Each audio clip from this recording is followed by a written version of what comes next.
Welcome back to Shane's Main Shop. Today we are working on the tractor yet again, and we are going to show you how to swap out a battery. We are going from a typical lawn tractor size battery, and we're going to go to a little bit bigger battery that I believe we have the space for. We just got to make a couple small modifications, and the reason why I'm using this battery is because I have it, and I think it has a little life left in it. If not, I do have another battery this size that will work. So let's get to it. We'll show you the modification we're going to make to get a battery a little bit bigger inside this compartment. Alright, so the first thing we need to do is remove the battery that's currently in here, and I cannot get this freaking light. There we go. So the first thing we need to do is remove the battery terminal cables here. We got this one off. We're just going to do the negative one.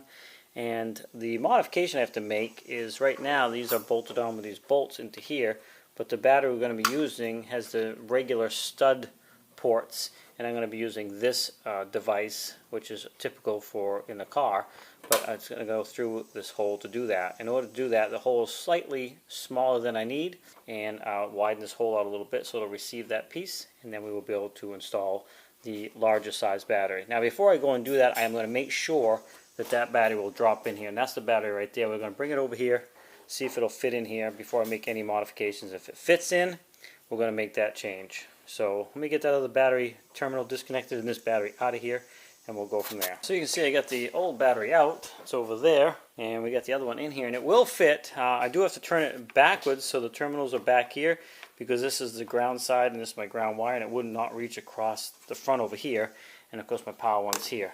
I think this will work. We can make these connections, and then this battery will slide into position underneath here after we've done that, and we're good to go. So got plenty of clearance here, plenty of clearance here, nothing in back there it's going to hit, so I think we're going to be good. Just got to make the modifications to the wire holes here so it will receive that slightly larger bolt.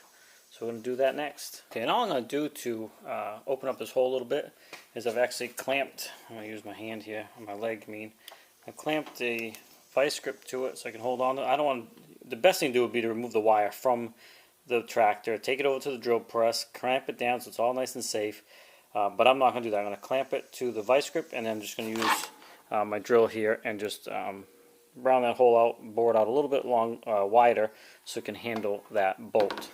So that's what I'm going to do next. I can't hold the camera too, and I don't think there's a spot here I can put it for you to see what I'm doing. I wouldn't want to try to hold on to this without any vice grip, just by hand. That's why I got the vice grip on it.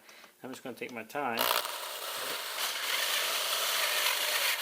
Now what I'm trying to do is, I could go through this a lot faster. I'm just trying to go slow so it doesn't catch on me and grab. Because I just, like I said, I'm just holding with this. So don't try this at home. Clamp this down on a drill press. Alright, now let's just see. One of these will fit through there. Almost. So I just got to bore it out a little bit. Now, this one was much smaller than the other one. And then I'll be able to get that to go through. It's just, it starts, but I don't want to fight with it. So I'm going to just, should go up with the next size drill bit, but this is just copper, so it bores out pretty easily.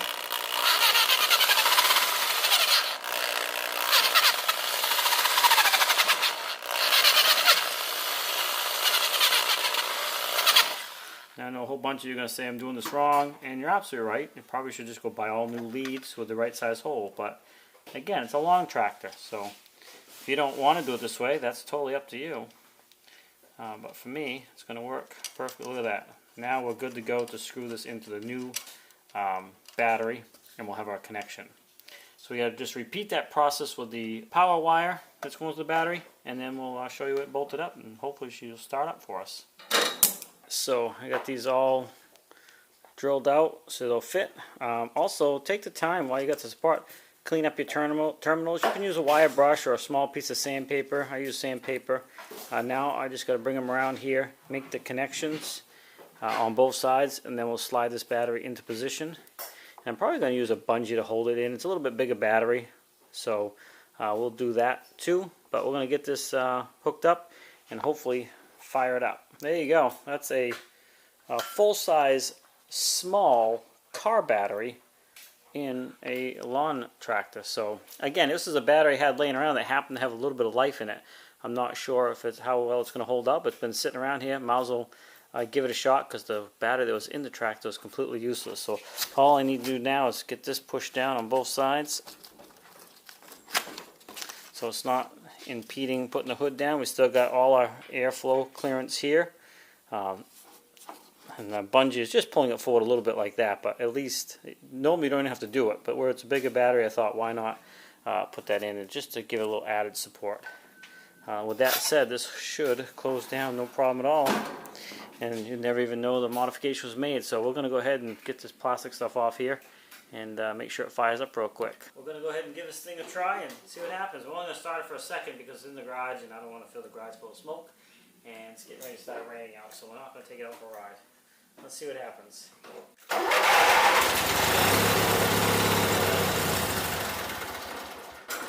Alright, now we are good to go. You know, I want to check one more thing I did not check, and I'll show it in this video. I will just put it in gear and make sure it goes forward and back with that new belt we put on in the last video.